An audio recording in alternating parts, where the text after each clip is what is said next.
लग्नाचे दागिने म्हणजे श्रीमंत पेशवाई दागिने, नाशिकचे सुप्रसिद्ध सराफ मयूर अलंकार सराफ। ताज्या बातम्यांसाठी नाशिक न्यूजच्या YouTube चॅनलला सबस्क्राईब करा आणि बेल आयकॉनला प्रेस करा।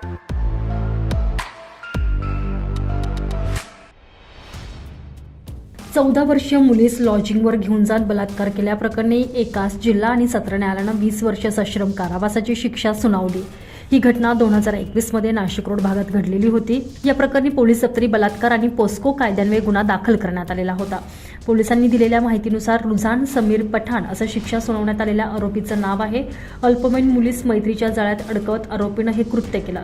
27 मे 2021 रोजी दुपारच्या सुमारास रवींद्र विठोबा देवरे या मित्राच्या मदतीनं मुलीस बिटको पॉइंट येथील हॅपी गेस्ट हाऊस या ठिकाणी नेण्यात आलं।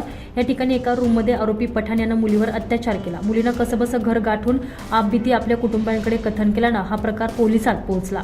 या प्रकरणी नाशिक रोड पोलीस ठाण्यात 3 संशयितांविरोधात बलात्कार आणि बालकांचे लैंगिक अपराधापासून संरक्षण पोस्को कायद्यान्वये गुन्हा दाखल करण्यात आला। या गुन्ह्याचा तपास तत्कालीन उपनिरीक्षक लियाकत पठाण यांनी करून पुराव्यानिशी दोषारोपपत्र कोर्टात सादर केलं।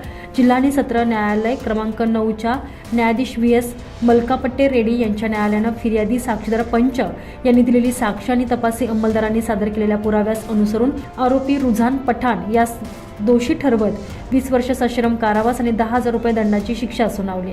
या खटल्यात सरकारतर्फे ॲडव्होकेट सुलभा सांगळे यांनी काम पाहिलेलं आहे। सनी काळे, नाशिक न्यूज, नाशिक रोड।